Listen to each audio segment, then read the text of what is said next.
I'm going to welcome a special man. He's got great hair, great smile. He's a Melbourne producer extraordinaire. He's a number one dad. He loves good shoes, loves his wife. This man has worked with Kelly Rowland and Macy Gray. He's worked with Hannah Joy from Middle Kids to the Rubens.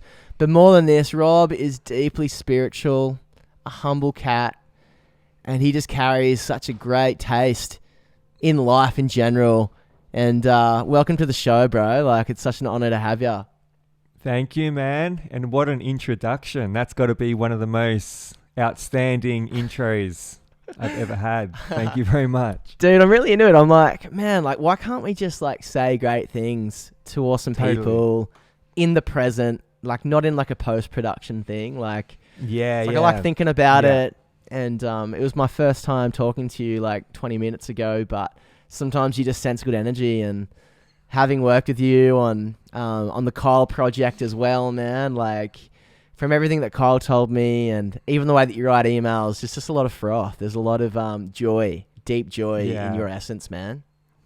That's awesome, man. Well, dude, I think like I feel the same, man. Like I feel like it took me most of my life to get to a point where I was cool. Like, I don't know, I guess like vulnerable enough to be able to love on people. You know what I mean? Like, I've never been like a mean dude, but I definitely feel like there was a patch where it's like this hardening that happens and it's like, you're almost like too cool to love on people, you know? Dude, it's 40 seconds and we've already gone there. Like, this is like real why not? male vulnerability. Like, the license to love. Like, and to love well. And to like mean what you say what you mean, and genuinely care and be kind. Like, it's crazy that isn't normalized, and we're not conditioned to think like that as men. Yeah, totally, man. It's weird. It's like it's pretty counterintuitive, I reckon. It's this whole thing of like maybe we are just conditioned that way, but it's almost like we feel like we need to be looking out for ourselves, and we're this instinctive like protector. We're like got to be the strong ones in every situation. And it's funny because it's like, while we're busy being so strong and like holding on to things so close, we're like not opening up to new things, you know. And I totally feel that. Like, for me personally, like I feel like I went through like 6-7 years of my life where I was just like kind of dead inside, you know. And just not letting anything in, not letting anyone in. Crazy stuff, man. Yeah, the not letting in and the closing off, that mode of not having that open heart, that open chakra, some would say. Tell me about that. Where do you think, Rob, that in itself stems from for you? What, as in the like not being able to, or being able not to? being able to, yeah. I think that, I don't know, man. I reckon like everyone's probably super different. For me, I think it's the case of, I think in my life, I just was so driven. Like, I don't always think it comes from this bad place. I think you can just be so driven, and it's almost like all the little 1%ers from being in particular industries. Like for me, being in the music industry, there's all these little 1%ers that happen that I think just harden you up. So I don't think anyone ever wakes up going, I'm going to be like a hard dude, you know. Like, I think it's just, you get to a point and you're just not, you're used to being so on guard all the time. And even just little things like this one little rejection that happened, or this one little letdown that happens over here, or you were so pumped about this opportunity and then it didn't happen. That's one thing. So now you don't trust people anymore. So now the next time someone emails you saying, hey, it would be dope to do this, you're kind of like, yeah, probably wouldn't happen, you know. Like, we just build up this hardness and this like almost like this like counting things out before they even happen. And I think that we do that with human connection too. Yeah, where we sort of like, when you meet someone, you almost assume without, it's this like thing that we don't even realize we do, but it's almost like you assume that it's gonna be anything but just a lovely chat. You know what I mean? Yeah. And for me, that's what it was. I felt, I kind of felt like every time I like meet someone or something, like I felt hard and I felt like everything was an opportunity. So if I met someone, it would be like, I'll invest in this conversation because it's an opportunity for me to better my career or something like that. And I think that a lot of it comes from that, where we're just so hot all the time, man. We're so busy and so running that we just can't even enjoy what's right in front. Yeah, man. For me, the language that I put to that is like once you take a step back, you realize that you've been living most of your life on the conveyor belt. Totally. And it's this conveyor belt of capitalism and you being this cog in this big mean machine. And you don't realize how dehumanized you've actually become in that process. And you're seeing yourself as a product, you're seeing other people as product, and you're thinking in the context of KPIs and ROIs, return on investment. Is my investing into this person? What am I going to get out of this?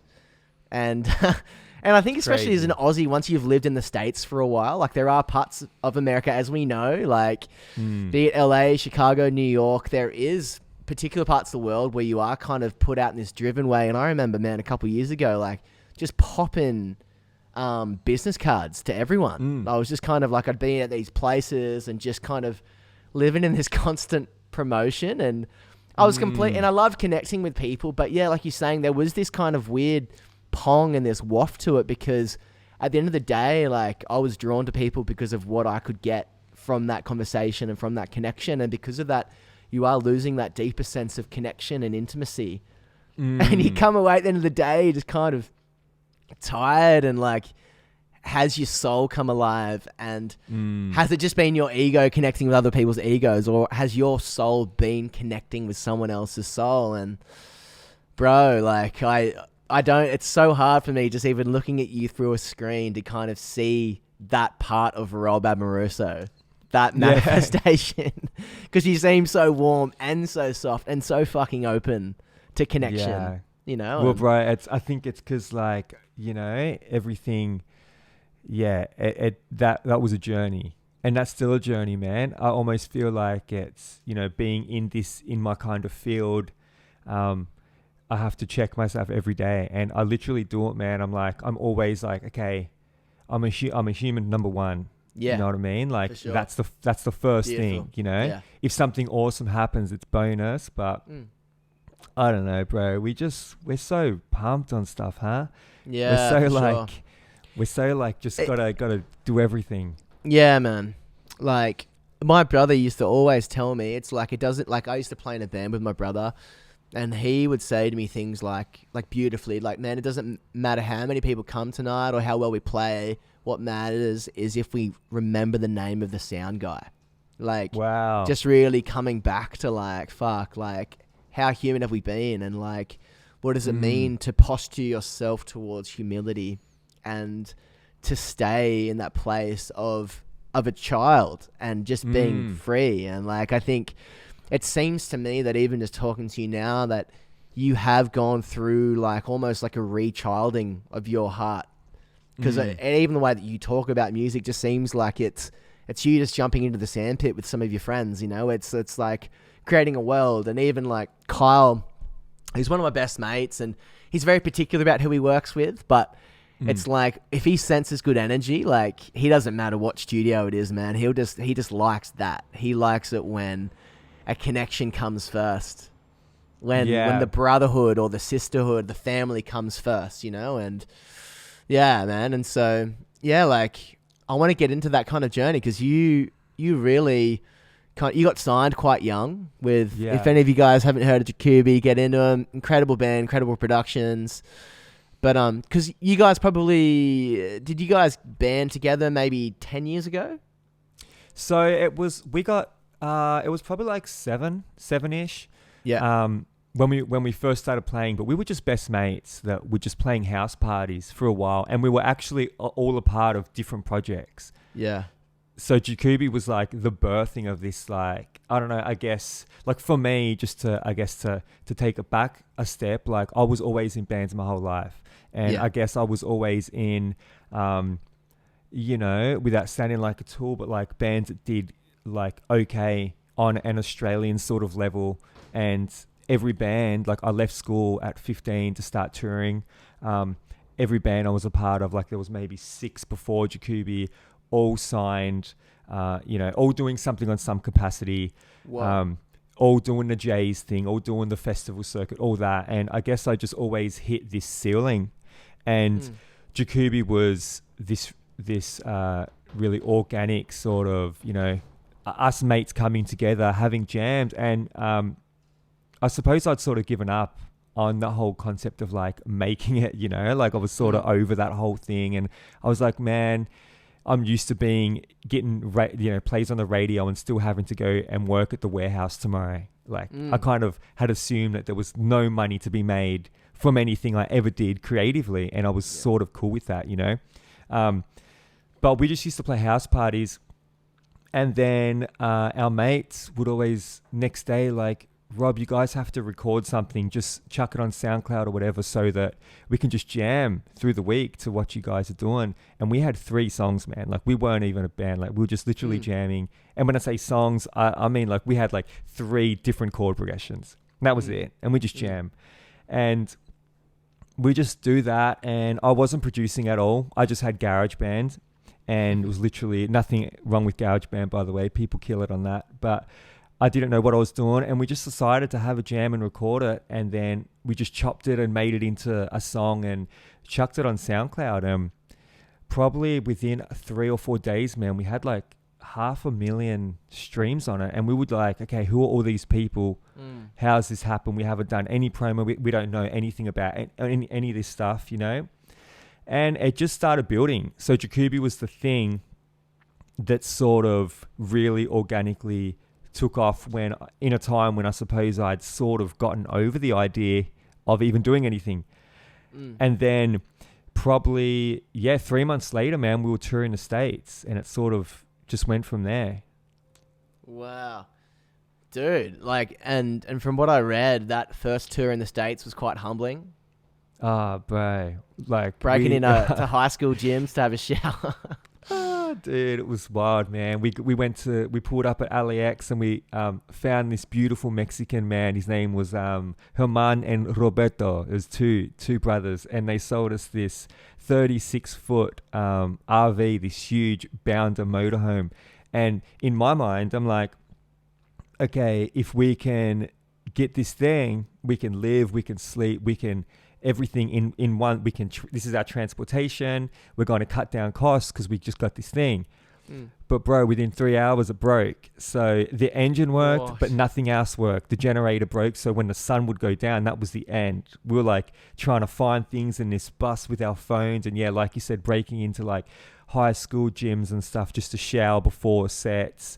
It was really, really, really intense, man. And like the agent that pulled us out there basically said, I think I can like get the right people in the room, but you guys got to do it all yourself, fund it all yourself. So it was definitely a roll of the dice, man. And we did 6 weeks and came back destroyed, man. Like we were so skinny, and we're just living on cornflakes, and there's like fruit flies in my hair. It was messed up, bro.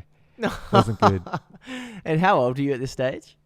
I was maybe like 20, maybe 7, 6, something like that. Yeah. Came back, probably like the ego was a little bit deflated. Yeah.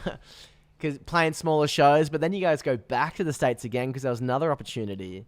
And then things kind of start to blow up. Yeah. When we went back, it was different, man, because I suppose this agent that had us there on the first trip, his thing was, I'll get the people in the room. It can't guarantee any other people in the room. So there was like 12 people in the room, but I guess they were like, you know, the right 12 people on an industry level. So we got home thinking we'll probably never do this ever again. And then I started getting emails from different managers, different labels. And probably it was soon, man. It was probably another 3 to 4 months after that till we went back, and Ali Reid he was heading Epic Records at that point. And he signed us to a pretty great deal out there. And that was complete game changer, man. Like we put out another single out there and sort of went from one tour with 12 people in each room to like the next tour with like, 1,000 cap every city and every festival. And it was really wild, man. It was a big, night and day for sure. So through LA, you guys got visas as well. And then you moved to the States. Yeah. We it was sort of weird. So we were always technically like living in Australia, I suppose, but we'd come back for about a week or two every couple months. So, and then we'd go back. So, because we all had family and stuff here. So, and it was very tricky trying to like set up shop, particularly because we were just touring flat out. So we were doing like 60, 70 dates in one hit, man. And we'd have maybe like a day or two off, a fortnight, if that. And that day or two off, we were doing radio or whatever, some sort of press. We did this for about 4 years. We're like, Whoa. yeah, we just come home every couple of months. Yeah. So yeah, things are happening. You guys are traveling, and the band chemistry is still good at that point. Like things are, because like it kind of feels like things kind of picked up on kind of like an extreme kind of scale. It was on, and you guys were touring and playing these larger cap shows. But how was the vibe? How was the soul journey at that time? How was your soul journey, and how was the connection with the boys? I think then, man, to be honest, like it was definitely the dream come true, and everything was beautiful, and it was like we were loving it, and it was nothing short of a dream come true. We were like doing everything we ever wanted to and more, and we're getting paid to do it, and that was cool. I think at that point, we were cool. Like me personally, I can only speak on my behalf, but I guess you just sort of put a bit of a mask on, and I just sort of did that. I kind of put this mask on, and I think while it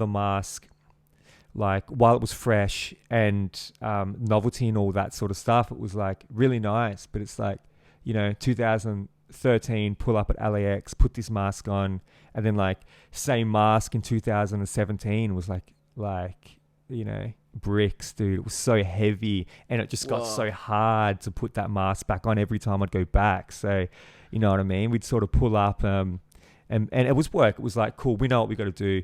We got another 60 cities to do. Tell us about that mask. And so putting on that heavier mask, the mask is changing, it's getting heavier and girthier, and you're like, oh, put it on. But is that kind of like you're putting on that? Is it a rock star mask? Is it a business mask? Like what is? Tell us about that experience. I think it's like kind of a bit of everything. For me, it wasn't so much the rock star style. It was more that you just turn into everything is just business, and it becomes so consuming. So everything's about business. So you meet someone, or say I'd have a conversation with somebody back home, like an old friend, and I instantly would go into interview mode, like you just get conditioned. And I just found it really difficult to be actually a human, like kind of like what we were saying before, and be vulnerable, because this mask is like, it's weighty, and it's like, it's the show mask, so it's that person that you got to be after the show when you're selling merch. And when fans come up and getting photos and that, it just got harder and harder to take that off. Where at start, it was kind of like, because of the novelty, it's kind of like, chuck it on and chuck it away. Now I'm cool. But I think the longer you do it, and the further I got into that journey, the harder I found to actually physically take that off. And it was consuming, man, to the point where I would like, wake up in the middle of the night, kind of panicked, because I felt like I was like, I don't know, meant to be somewhere, or I was late, or maybe I missed, you wake up really anxious because I'm like, I'm going to miss lobby call, or I don't know, man. It just definitely brought on all of these feelings of just like running too hot and anxiety and just gross, man. Yeah. And do you want to explain as well, because you guys are doing some massive supports at this stage as well. Who were some of the guys that you were playing before? So we did some fun stuff, man. Like we did like all US festivals. I guess you played Coachella?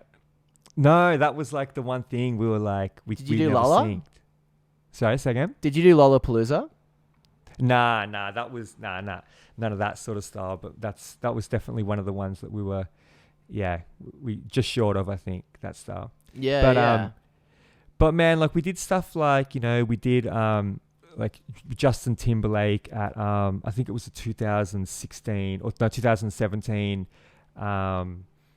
have been doing massive venues. The American football, what's it called? The big American football Super Bowl.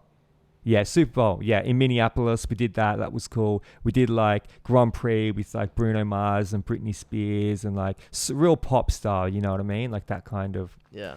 that kind of stuff. But yeah, as to be honest, dude, like I think all that now kind of turned into a bit of a blur. I'm kind of like I know it's almost like a movie you once watch where it's like I know what happened, but it doesn't feel like something I really lived through as much as something I just viewed, you know? Whoa. It's crazy.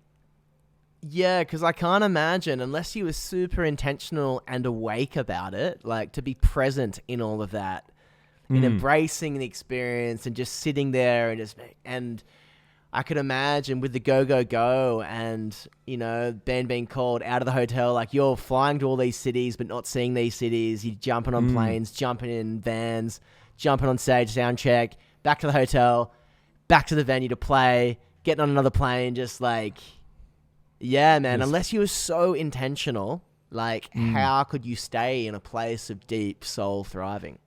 Yeah. Yeah. Well, I think that's the thing. Like I couldn't. There was no way. There was no possible way to keep cool for me through that. And I think like, you know, anyone that you speak to that sort of has is living in that place and keeping cool, they definitely have some sort of anchor.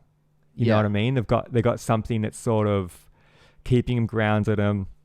It's funny, man. Like it's not to blame it on the industry. I think it's just 100%. The individual and different personalities deal with it differently. You know, like I know people that live through that sort of thing and they thrive on it and they love it and they end up being like, you know, it brings out more creativity and like, like the Ryan Tedders of the world.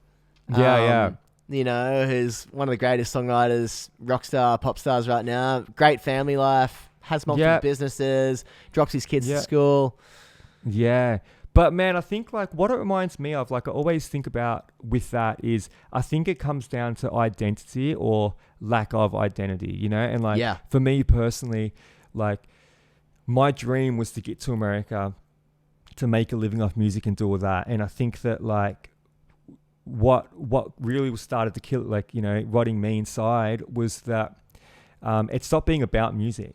So it started being more about ticking boxes and it started being more about, is this going to make for good content on social media? It's like you become the record label in a way and you start like really not only taking their advice, but you turn into one of them, you know, in the sense of everything becomes an opportunity, like we were saying before. And I think like I got into this like video game mentality where I never really felt great about any of it, man. But, you know, in a way, it was like you're always thinking the next level, if I just clock this level, the next thing I do is going to be the thing that makes me feel good. Or the next thing, that's when I'll feel fulfilled in some way. It really is sort of like a lack of identity thing. And I just had no idea who I was, man. And I think when you do this stuff from young as well, you kind of, in a sense, just become the product of the current project that you're a part of. Yeah, man. I'm reading this book called Heavier Than Heaven, like the autobiography about Kurt Cobain, and it's insane that he felt that if he could tick boxes, getting played at MTV, writing a number one, Smells Like Teen Spirit, all these bangers that came out. He's in that incredible 90s Seattle rock band with Dave Grohl called Nirvana. But he believes that his mental and emotional, spiritual state, everything just got worse the bigger that the band got. Yeah. And he couldn't figure it out. Like he went to church before Nirvana blew up, and he in his journal notes and in some of his suicide letters, he's praying to God, God, why aren't you taking away this addiction to drugs, you know? And like just this, he couldn't understand why this fame was actually making his heart condition in a more despondent space, you know? And I think, like when you hear about his story, like I'm sure your story's a lot different with like he came from a very broken home and spent life on the street. But the more that I read this book, the more that I just see that he lacked a lot of deep-rooted identity and Exactly. Yeah. the identity, like, you know, and we all go through it as boys as well, like trying to be the man, trying to be the Gaston from the Beauty and the Beast, and like, you know, what should a man be like? And for me, coming from Newcastle, like driving a Hilux, growing up playing rugby league, you know, if you're going to play in a band, you're going to play fucking heavy music or be like Silverchair, you know, and, you know, but then like how many people are going to come to my shows?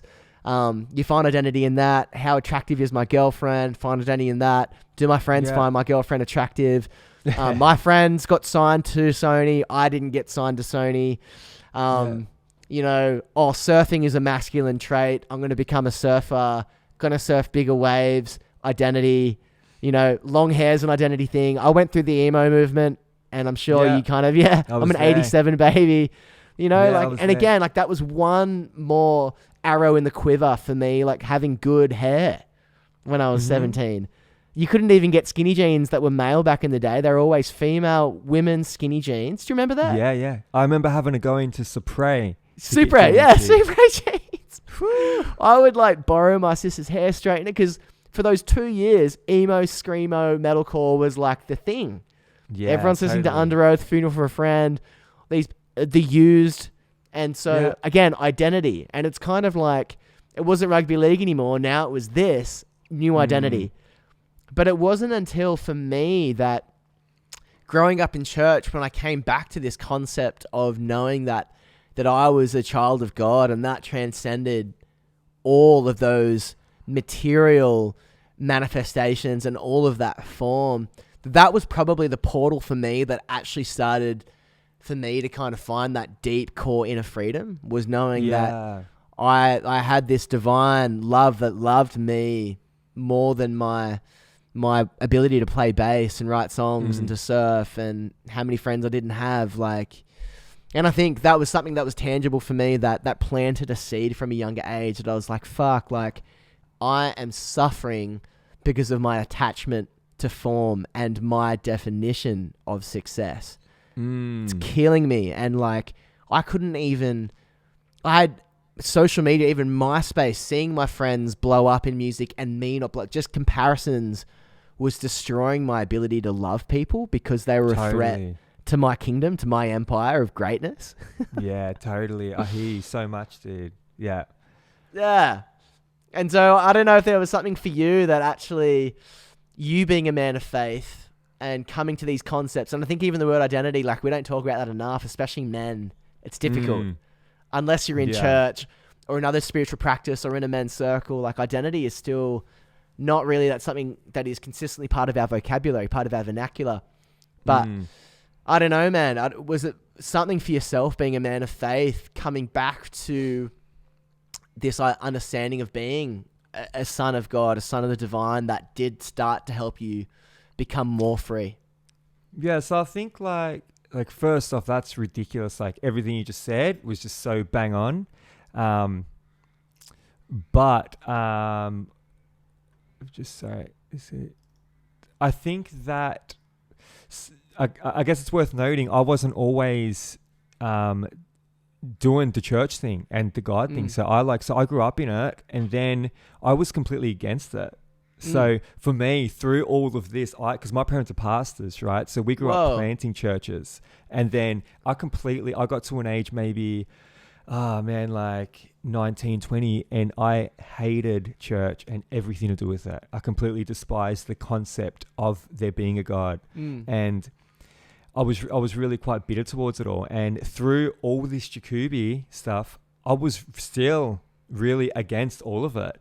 So me finding peace mentally, all of that, and me coming back to church is the same story.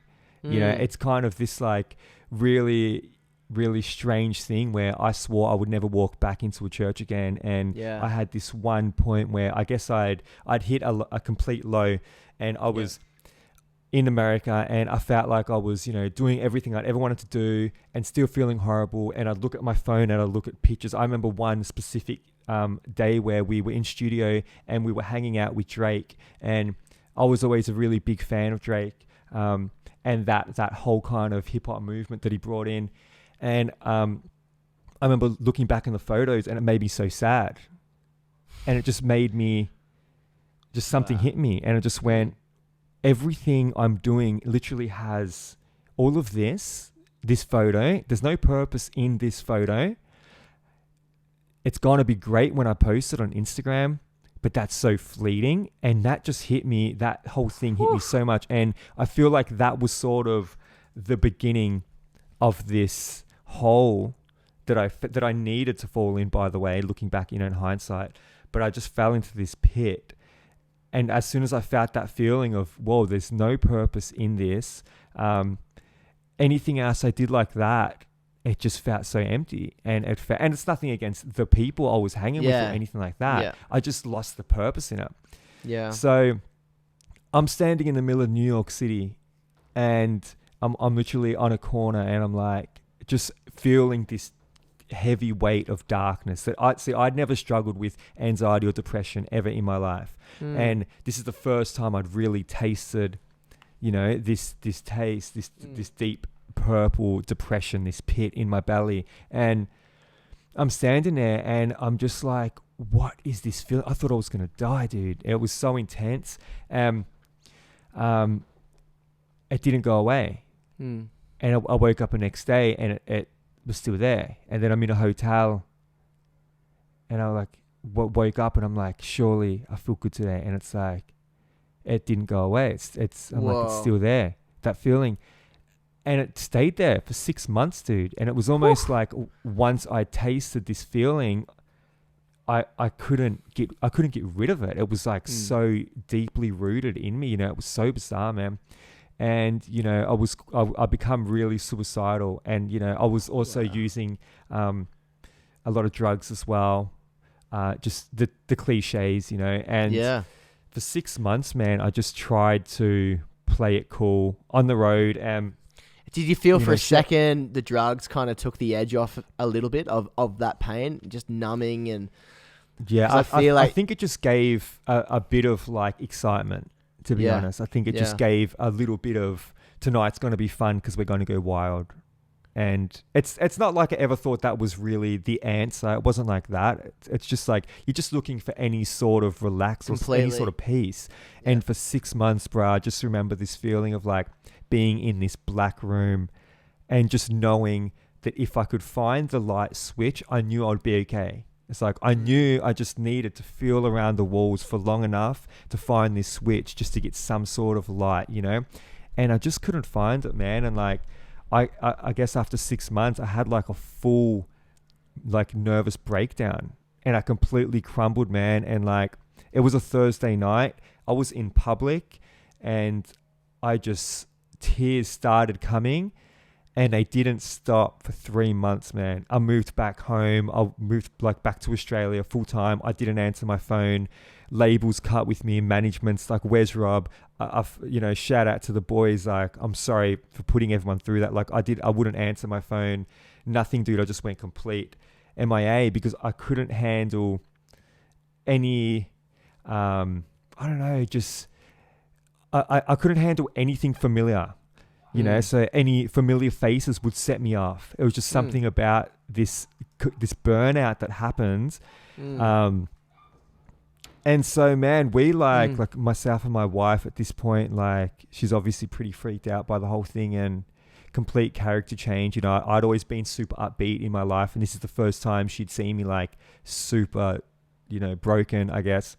So we're living out of hotels, man, because I couldn't live at my house. I couldn't sleep. I just needed any sort of excitement, any sort of fresh wall would be enough to keep me cool for a couple of minutes to settle the anxiety that I was having. I couldn't. So you were even triggered from being at your own house.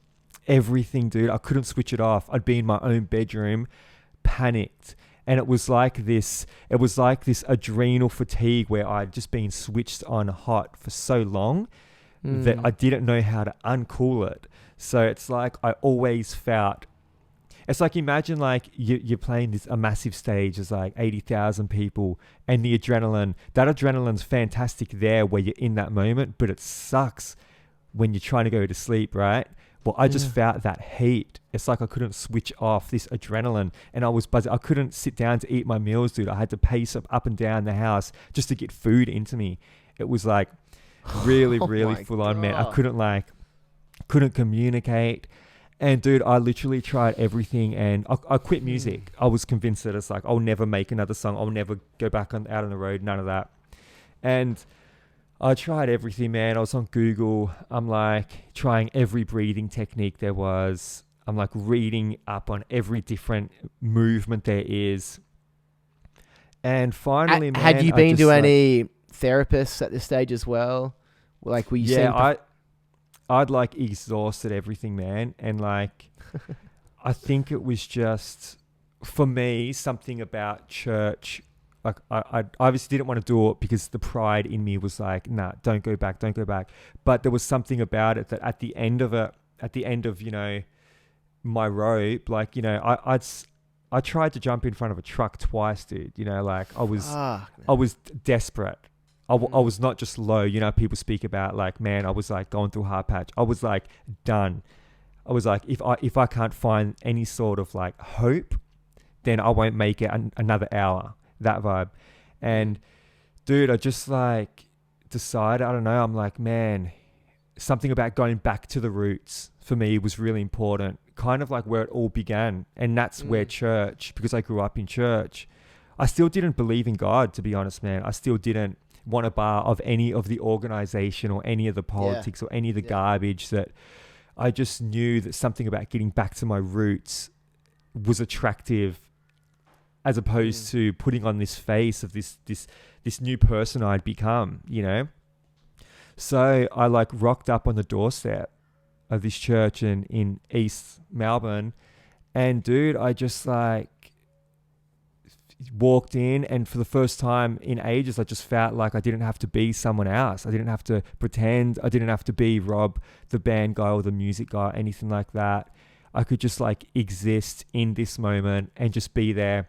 And it was something like spiritually that really came alive. And I just planted myself there, man. So that was sort of, it definitely wasn't overnight. It took another 3-4 months before I kind of even wanted to look at an instrument again. But that was how I got out of it, I think, sort of coming to terms with kind of what you said, man, like having that realization that it's like, I'm actually not alone in this. Yeah. And there is, I started seeing how I could use my experience and all of this hard time that I'd been through as a way to kind of like, I don't know, I could give it purpose. There was like a way that I could kind of, move beyond this point, completely different to how I'd been, obviously, but better, Bro. Yeah, man, coming back to that spiritual heritage, and there's something about coming back to that spiritual community and the support where you can actually feel like you're loved, not as a performer, not just as an instrument, but that you're actually part of a family, like a family kingdom on earth. Yeah. Like, and it sounds like so bloody cliche, but really deeply experiencing unconditional love. Yeah. Yeah. And just the healing nature of that. Mm. And I think it's, if you believe that God is love and that you're able to bathe in that unconditional love, then the way that you see your fellow man is completely different as well. Like it's not a competition. It's not about comparison. It's blood. It's a blood brother. It's brother. It's sister. It's your own flesh and blood. And I'm sure, man, just reconnecting with your heart and reconnecting with community, just that would have been a painful time, but like a beautiful time of healing where I think, the divine met you in that chaos. Is that your phone? Oh, sorry, man, my brother. I did. Yeah. Just happened. Technology. But the divine kind of meeting you in that chaos. And I think it is, pain can be the biggest teacher. Pain can fucking be the biggest burner of ego. Yeah. And it's like you were a poster boy and you were playing in stadiums and arenas, but still feeling lifeless and feeling void. But yeah, bro, like it's incredible to see you on the other side. Not that you've arrived or I've arrived, but the fact that as brothers at this point, we can talk soul to soul. And it's like we're kids again. And I think even man. Jesus even said that if you're going to see the kingdom of God, you've got to become like a child. Yeah. And it's yeah. like there is a system, whether you're in the corporate or in the music industry or in the surfing world, that is still saying that you need to be something and that you need to act in a certain way. You need to get mechanistic, but it's like it's coming back to essence and presence and this present moment. And bro, you seem like a changed man. Man, it's crazy. Like, and you're right. It does sound cliche, but it's for a reason, man. I think it's just like, yeah, dude, it was just wild, man. Just that feeling of being able to be somewhere and just be yourself and like, and not have to, it wasn't about success or accolades or anything like that. It was more about like, who are you as a person? And it made me want to be a better person. And you're spot on, man. Like going through that pain, it's funny, man. Like I think about like that whole journey, and I used to be so intolerant. I used to be like super judgmental, super fast paced. Yeah. And I look at these things and I look at them like, depression was, this is going to be a very like controversial thing to say, but like for me, the depression I felt was a blessing, dude. Because it's almost like all those feelings, all the sorrow feelings were taken and put in its place was like empathy. You know what I mean? And then like the anxiety was feeling was taken, and then it was kind of like peace was put in its place. So it wasn't like I went through this thing and learned how to deal with it and carried on and all that. It was, I literally felt like all these things, they were there for a reason and they were there to teach me one for one. So it was almost like really refining my character. And I'm a big believer that we all have like a massive purpose and I think the catch with it is that in order to really live out our purpose and be on your path and really feel comfortable in what you're doing, you need to be not focusing on everyone else so much, and you need to be on your part and not being, looking around and not comparing so much and all these things, and just sort of accepting that I am who I am. I'm going to have my weaknesses. I'm going to have my strengths. They don't need to be compared to someone else. I don't need to look at your journey. You don't really need to, compare to mine. And all we need to do is sort of show up every day in our own life and try and be the best we can, and be more tolerant to each other and more understanding and more compassionate, and all of these things that again are super cliche but sort of make up what a pretty dope person is. You know what I mean? Like when you think about it, it's like it's not really rocket science. It's like that person had time for me. Like that goes far, man. Yeah, man. And it seems like that purpose that you're talking about, even the things that are written about you, starting your own artist development network, and you really believing in the new generation of songwriters and artists, and you really wanting to back their dreams. And it's like, and that's part of your dream and your purpose being fulfilled as well. But there is something beautifully philanthropic about that you're investing into other writers and building up their careers. Yeah, man. I think like, so when I was like really struggling, I started hanging with this dude. His name's Kevin, and he was actually an astronaut, and he was this dude from Texas, and he moved down to Melbourne, and it was interesting, man. Like every couple of days, we would just meet up. Older guy, we just meet up and just go for a walk and just chat. He wasn't like a psychologist. He was just a dude from the church, and he just had time for me, And I remember we're walking through the botanical gardens in Berwick one day, and I remember thinking, man, this dude, I love this dude. He's so awesome. But I'm like, doesn't he have anything better to do with his day than to just like hang out with me? And then I realized, man, this is the thing that gives him purpose. And it's funny because out of all of my idols and role models that I ever looked up to, and, when I was a kid, bro, I just wanted to be Jim Morrison. You know what I mean? Like, there were all these people that I idolized them. And out of all of them, something hit me and I was like, man, this is who I want to be like. Like, it doesn't matter about what sphere it's in or, or in what capacity. I just want to be someone that is getting up in the morning and using their gifts and their talents and their reach to be able to serve somebody else.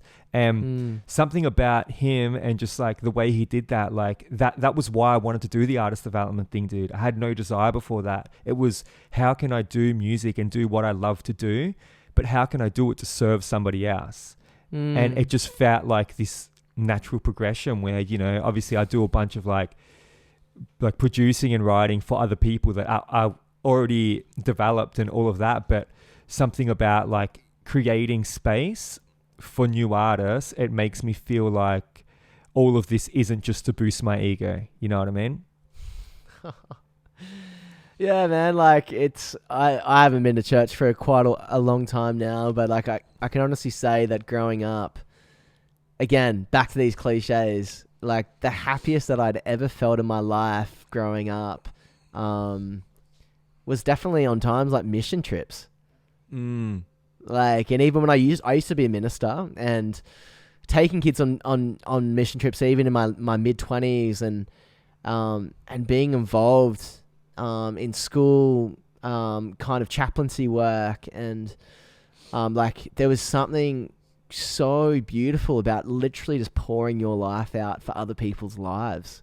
And like, you know, it's one thing to like for a celebrity from LA to kind of go to Africa and be seen in Botswana next to a well, you know, like it's good for them. It's good for their Instagram. It's good for like Cosmo magazine. But there is something like when you just find yourself in a place of service that, again, like it's kind of indescribable, and there's actually nothing more fulfilling than I feel than actually like amidst music and all these things, like, but deep joy and deep contentment from just being present with people that are even like unlovable, you know, and like totally, building other people's man. dreams, and like, but even in music, building other things, like even me working with Kyle and helping to build Kyle's empire, and it's just beautiful because it's like it's taking away from just this ego show of me trying to build my Tower of Babylon for the day. And you know, and obviously like it's all about balance, but I just definitely see the principle for me in just saying that. It's just like, I think there's something to be said about service. Yeah. You know, and you know, bro, like it's beautiful to hear that even this is part of your healing, is investing into others. It really is, dude. And it's like it just gives purpose, man.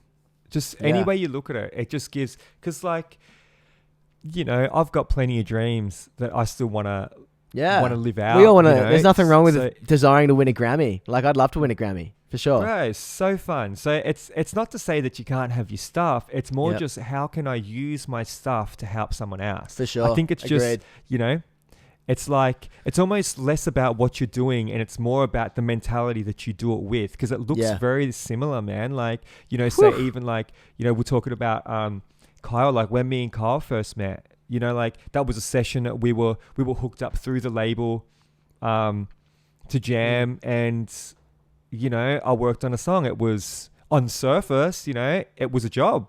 Yeah. But it was more, for me, it's more about how can I go into it in a way, an attitude and a frame of mind that's, I think the first thing I said to Kyle, dude, was, bro, this is about you. This is all you. What do you need help with? How can I help you achieve what you want to do? And something about doing that, it not only propels other people forward, man, but it really pushes you forward as well. Because I think, you know, just on a practical level, people like working with other people when they you know, are just there to help them. So that's cool. And I think for you and just for your soul, it's like you go to sleep at night laying in bed and you're not so much about like, it doesn't feel like a grind. It feels more like it's not this striving element to it. It's more kind of like, man, I feel like part of a team, even if it's temporary and it's just for the next 2 days, but there's this team element to it, and it's just I don't know, bro, for me it's made all the difference. Like I love music, man, and I love making music. I just never want it to feel like it did, you know? Yeah, man. I think even coming back to the example of like collaborating on Beautiful Life, you know, I was a co-writer, co-producer on that. There's another guy called Paul, and then Kyle wrote it, produced it, but it was Kyle's song, quote unquote. He was the guy, the mouthpiece, but you helped with the mix. And it was just kind of like, it was bizarre, man. Even the amount of people that were tagging like all of us into like the Instagram stories. So awesome. But like, man. why doesn't that happen more? Where it's kind of like we're actually just being very transparent that there's a bloody team family behind this. Like, Yeah. but that was kind of cool that people found that even cool, that it was like, we're a bloody family. And like, we're working on this beautiful music. We all believe in the messaging so much. Yeah. You know, that, and Kyle, like, embracing the boys, and we're all in this thing, even on his socials. Like, it was just like, maybe there's a change in the tide, man. And maybe even in the complicated, complex, ego-driven music industry that we're seeing light, that it's becoming more about connection. And I like Andy Max becoming like a better friend of mine, great producer from the Central Coast. And like when I worked with him just a couple of weeks ago, he even talked about just how much now connection and chemistry is like, it's up there with like the bigger percentage of like why, like that being so important now for his workflow. And if he doesn't feel that same soul connection with people, he struggles to work with them long term. Doesn't matter who you are, you know? And I think it is like a thing of like, there's something so beautiful about working with people that are on that same spiritual, energetic wavelength. Yeah, totally. And I think people are just recognizing too, man, that like, you know, you can have success and you can do all these things, but it doesn't change that longing for connection. Yeah. And, you know, like for me, you know, I can definitely, my whole story show me that it's like, any accolade, anything you do, that's not going to get rid of that thing. Like, we're designed to connect with people. Yeah. And anytime you can have success, or success can come out of a situation like that where you've been able to connect in that, it's always going to feel so much better. And I think people want that more, man, because we're living in a weird time right now, bro. Like, think about how much we're like connected to everything, but we're not connected to anything. You know, wow. like, we know everything that's happening, dude, everywhere. And like, but when was last time we like actually had like a hang, like, you know, two people connecting, that sort of thing? And I think about me, man, like it doesn't happen often, not as much as I'd like to. I feel like I know everybody's business, but man, I miss those old jam days, bro, where you get into a rehearsal studio and you hang, and it's just the dudes, and you're making music and you're talking, and I don't know, man. I just recently had a day put aside. It was almost like a Sabbath, right? I was with my friend Charity and Chris Collins, and she's an incredible drummer. He's an incredible producer. Obviously worked with Skeggs, Ruby Fields and everyone, but he's an old friend of mine from the old Christian rock music days. Yeah. And we put aside this day. Like, we've all got pretty weird schedules, but we're committing to it. We just spent a morning having breakfast, went for a swim, and then we just set up for a jam. We didn't even have like a room mic to record it. I ended up getting out my voice memo because I got some writing ideas, but the intention was not to write. The intention was actually just to be present together, just enjoying each other and enjoying connection and musical creative language. And from that, some incredible things came, but like, how many times have I just always seen days of the year as opportunities to make money and to meet someone famous, or like, you know, just like, you know, oh, my Instagram, I lost followers. Like, why does that take up space in my day, in my heart, you know? But it's just, I love that, man. Like, coming back to connection, bro. I was just going to say, like, I reckon that there's someone listening to this podcast who is talking about that hellish season that you've reflected on, but it's actually their present reality. And they've thought, you know, suicidal thoughts over a couple of months. They've gone through a heavy breakup. They've experienced depression, anxious thoughts, deeply anxious thoughts about the future. And they are in that deeply dark, despondent shadow space. And how can you speak into that reality? Not like this is Oprah or Dr. Phil, but just like, what do you have to say to that brother or that sister that's listening in? I think what I would say is,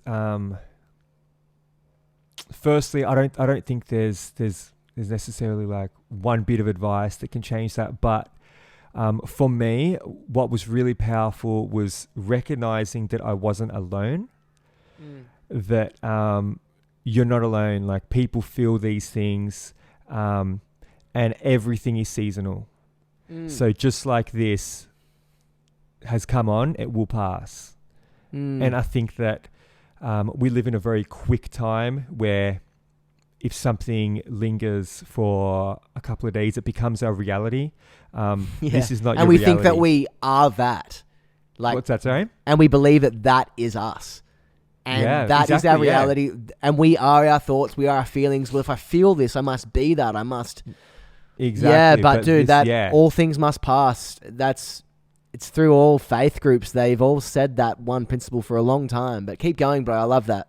Yeah, just man. Like, it's seasonal, man. Like, it will pass, and it's something that is with you right now, but it isn't you. Yeah. You know, and I think that's so important to acknowledge that you could be in a time where you're, you know, it looks like you're rubbing your hands all over the walls, and you're trying to find a light switch. Like, that's what I did for a long time, and this is something that's seasonal, and it will pass, and you will get through it. And on the other side of it, you will be a different person, and you'll be a really amazing person. You know, for sure. It'll definitely. It can take you deeper. You know? That hell can actually be in the pathway for your heaven. Like, I completely believe that. Like, the darkest time, the most painful experience can be the greatest teacher, the greatest tool for a deeper search, a deeper confrontation of ego and suffering. Dude, what was I going to say in that?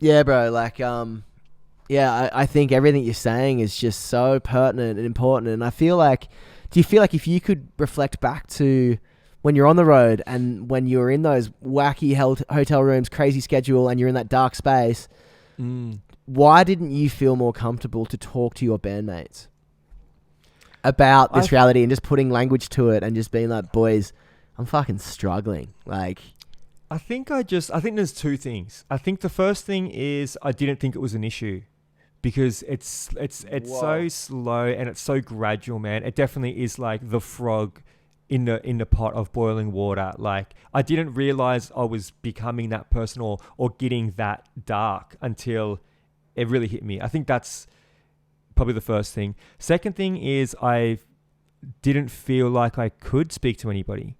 You know, like, to be honest, I kind of felt like a spoilt brat. Like, there were a few people I spoke to, and it's not to shame them or anything, but, you know, their reactions were like, dude, you're living the dream.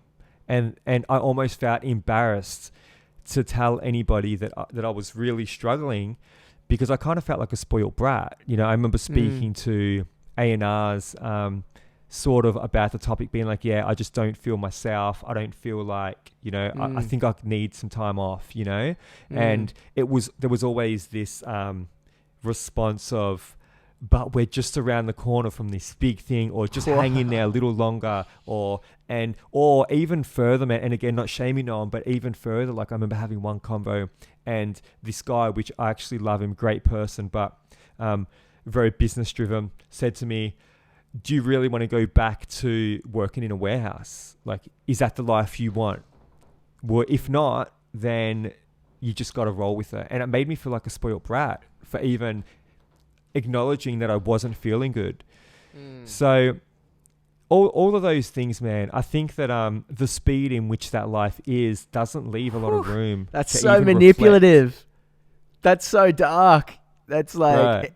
It sounds like he's doing you a favor, but that is so heavy. That's so dark. Yeah. There's a lot of manipulation that happens there, man. And like, yeah, man. Woo! It's a crazy time, dude. Oh, man. But it's great, man. I think there is like the dawn of new men. And I think it's songs like Beautiful Life that kind of sum up what is happening around the world. Like, even the other day, Cole called me about a music thing, but then he just asked me how I was going. And then I just said, bro, honestly, like, having a weird couple of days. It was Father's Day. I've got a weird relationship with my dad. It was hard. And I'm thinking about my ex that I really miss her, you know? And there was just kind of this thing. And Kyle just held space for me, you know? It was just like, bro, like, it might take you years to get over your ex, bro, and she had such an impact on your life. And but you know, like, but even just walking away from that chat, him just listening and being present with me, I walked away just feeling so much stronger. That's so awesome. You know, man. and that I just so was good. able to observe like another part of my insecurity and just my humanness. And but yeah, bro, like I just hope that more producers in Australia, more performers, more people in the art industry are having more of these conversations, bro, because I think this is how we're going to help to heal the world. Yeah, exactly, man. It's really important because I know I've lived through this sort of weird thing, and I'm not the only one, dude. I feel like every time I tell this story, there's 5 people that hit me up like, dude, that was exactly what I've been through. Or it's not, and I guess that's another thing I would say to someone struggling with this. Like, it's not a weird thing. Yeah. Like lacking purpose isn't a weird thing. You know, it's like, it's put in us. It's a real thing. And I think what Kyle said to you also, just like to touch on that, was so awesome, man. Just like, it might take time to get over this. It might take time to get through this. And I think there's something really beautiful with being cool with that and coming to a place where you can go, it's okay if I don't feel great right now. We don't have to fix everything with one click of the button. We don't have to fix everything, you know, with one pill. We don't have to, maybe it's not gonna, maybe there's something in this that I need to take on with me, you know. And that was, for in hindsight, it's always easy said than done, like that, the blessing of hindsight, looking back, dude, there was so many things. If I didn't go through that, I would not be doing any of what I'm doing now, man. And that, even down to, I've got a little girl that's 16 months old, I wouldn't even have her. Like, there's so many things. And in the moment, if someone would have said to me, man, these are all the things that are going to play out as a bit of a result of this weird patch, I would have taken the weird patch, bro. Honestly, if someone gave me that guarantee and gave me a list of all the awesome things that I was about to step into on the other side of that darkness, whoo, give me the darkness, man. But it's just, when you're in it, it's hard to see that. And that's why I say it's seasonal, and you've got to be okay with being where you are. And yeah, man, crazy. Wow, bro. Yeah, I think with all of that, especially people that are listening in now, like if you are in that season of darkness, and it's particularly heavier than usual, like, and especially to guys, like, I think you don't need to turn to Tinder.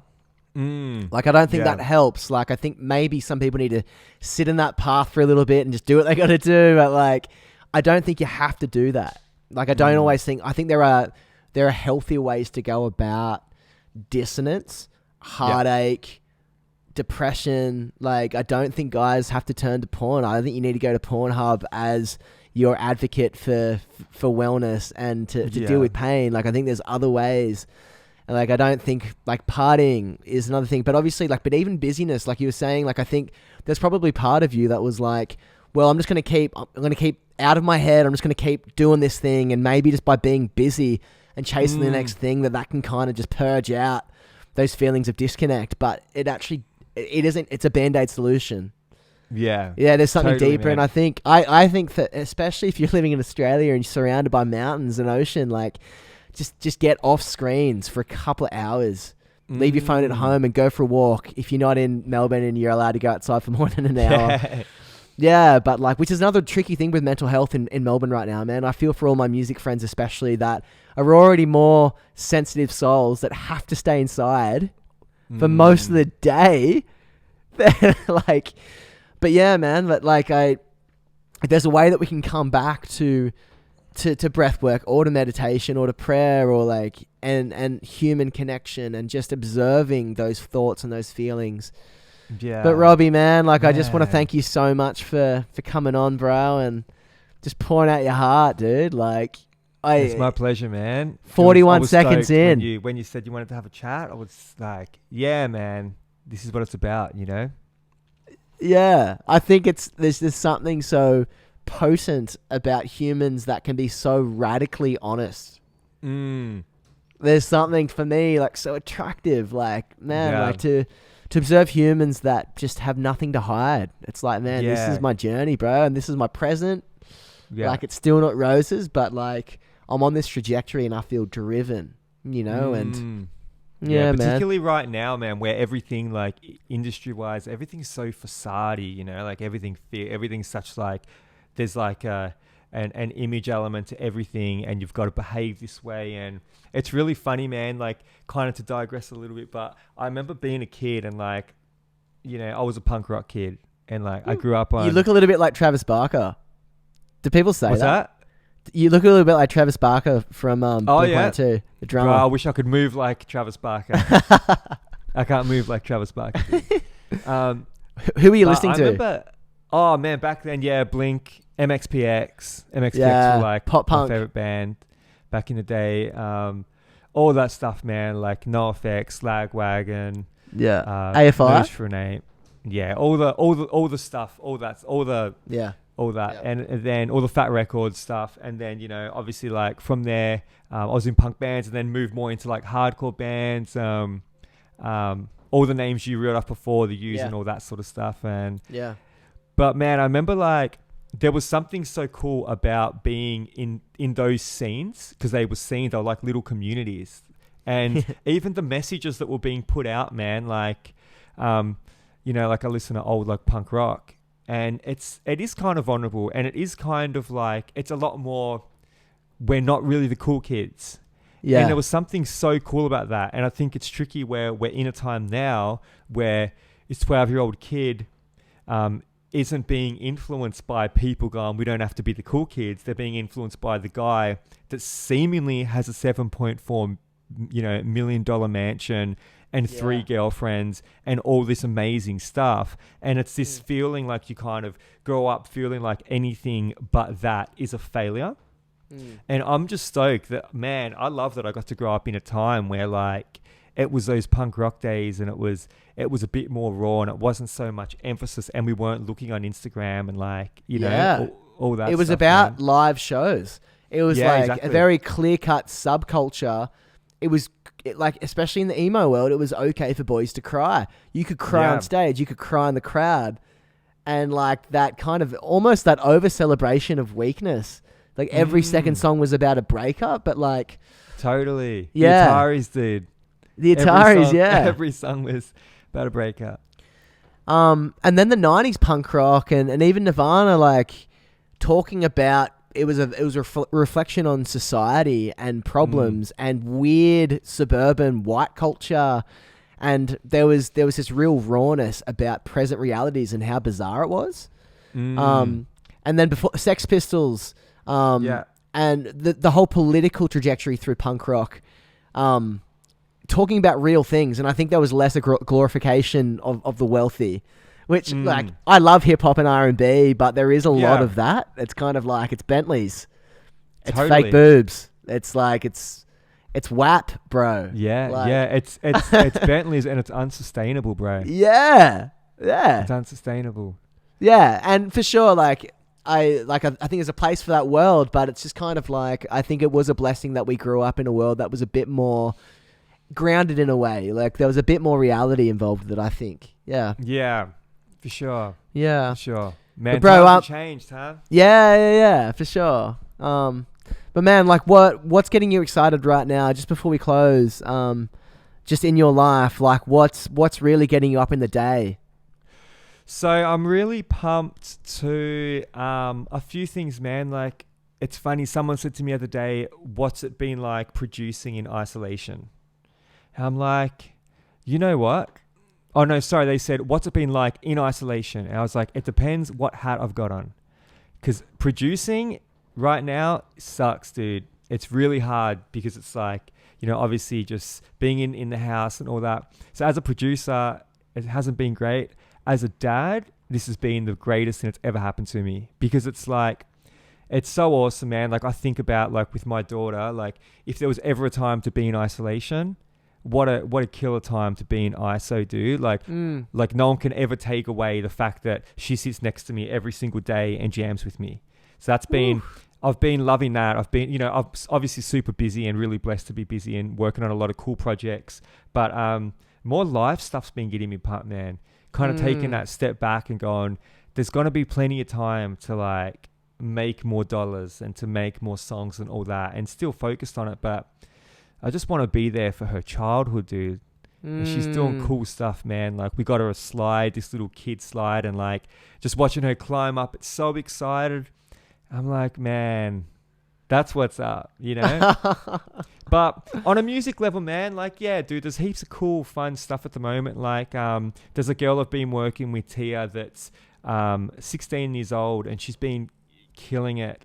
And she's young and she's fresh, and she's got this amazing voice and this cool way of thinking about life. So I'm really pumped about that project, and a few other like younger sort of artists that are kind of about to break through the scene that I've been working with for, you know, a year or so. And we've like really been investing in that and like planting seeds. And it's really nice when you can start to see a bit of momentum through all that stuff. Dude, so good, man. Like, yeah. Fam, if you're not watching the video, but brother Rob just has a real glow about him. And it's great, man. Like, it's sometimes when you can just sense deep joy and like a happy flow, bro. Like, it's hard to find. Yeah. So, yeah, bro. Dude, you're a beautiful man. I can't wait to hang out in real life, Robbie. Dude, as soon as this is ISO's out, I'm coming up to... Come up, hang out with me and Kyle. I live just south of Byron, and Kyle lives just above Byron. Cool. But cool. yeah, we've actually got some songs that we want to like work on with you. We need to do a little project together. That'd be fun, man. I think somewhere between Drake and Taylor Swift. I'm so pumped. We'll just make a sync project. So... Bro, so sick. I want to come and see this. Dude, the mezzanine, the tree cave, dude. For sure. We'll make something here. But, bro, I'll teach you how to surf, and, yeah, man, it'll be good. Maybe you can help me find my first tattoo. Where you go? Dude. Your first one? Yeah, it'll be my first one. I want to get tattooed this year. Yeah, sick, dude. I started really young. Too young. Too young. Awesome, bro. Thanks so much for coming on the show, man. And yeah, man, everything that this podcast is about rechilding and rewilding and the curious path and healing, man. Like it's all in your journey. And yeah, bro, I'm really inspired from just connecting with you. Bro, thank you so much for having me, man. It's been good to chat. Yeah. Been a good time. Cheers, Robbie, man. Appreciate you. Woo. Take care, man. Bye.